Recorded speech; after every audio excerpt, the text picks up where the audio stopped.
بسم اللہ الرحمن الرحیم۔ السلام علیکم ناظرین، درد شقیقہ سر درد کی ایک قسم ہے۔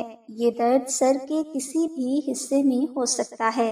اس ویڈیو میں ہم سر کے دائیں طرف ہونے والے درد شقیقہ کے بارے میں آپ کو معلومات فراہم کریں گے، لیکن اس سے پہلے یہ بات اپنے ذہن میں رکھیں کہ اگر آپ کے سر کے دائیں طرف درد ہو رہا ہے تو یہ ضروری نہیں کہ یہ درد شقیقہ ہو۔ دائیں طرف درد شقیقہ کی پہچان کرنے کے لیے آپ کو مزید 6 اہم علامات کو بھی مد نظر رکھنا ہوگا۔ اگر آپ کو دھڑکنے والا سر درد ہو رہا ہے، متلی اور چکر محسوس ہوں، تیز آواز اور روشنی آپ کے درد کی شدت میں اضافہ کر رہی ہو، آپ کو بصری خلل ہو رہا ہو، حرکت کرنے سے درد کی شدت میں اضافہ ہو رہا ہو، آپ کو سر میں وقفے سے درد ہوتا ہو، تو یہ ممکن ہے کہ آپ درد شقیقہ کا شکار ہو چکے ہیں۔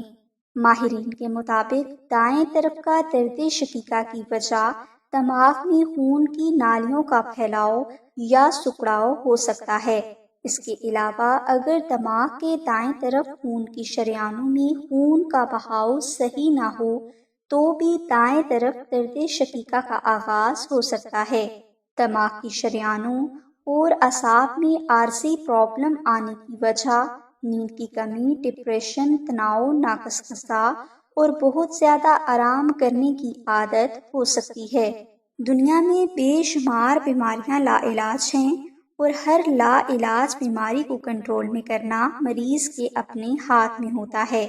درد شقیقہ لا علاج ہے، لیکن اسے کنٹرول کیا جا سکتا ہے۔ درد شقیقہ کو کنٹرول کرنے کے لیے مریض کو قوت مدافعت کی ضرورت ہوتی ہے، اور یہ قوت مدافعت مغول کے ذریعے حاصل کی جا سکتی ہے۔ لہٰذا اگر کسی مریض کو ڈاکٹر کی دوا لینے کے باوجود درد شقیقہ سے آرام نہیں مل رہا تو وہ ڈاکٹر کی دوا کے استعمال کے دوران اپنے گلے میں محول پہن لے۔ محول کی وجہ سے آپ کو کچھ ہی دیر میں درد سے سکون مل جائے گا۔ محول کے بارے میں اگر آپ کو مزید معلومات درکار ہے تو آپ ہماری ٹیم سے رابطہ کر سکتے ہیں۔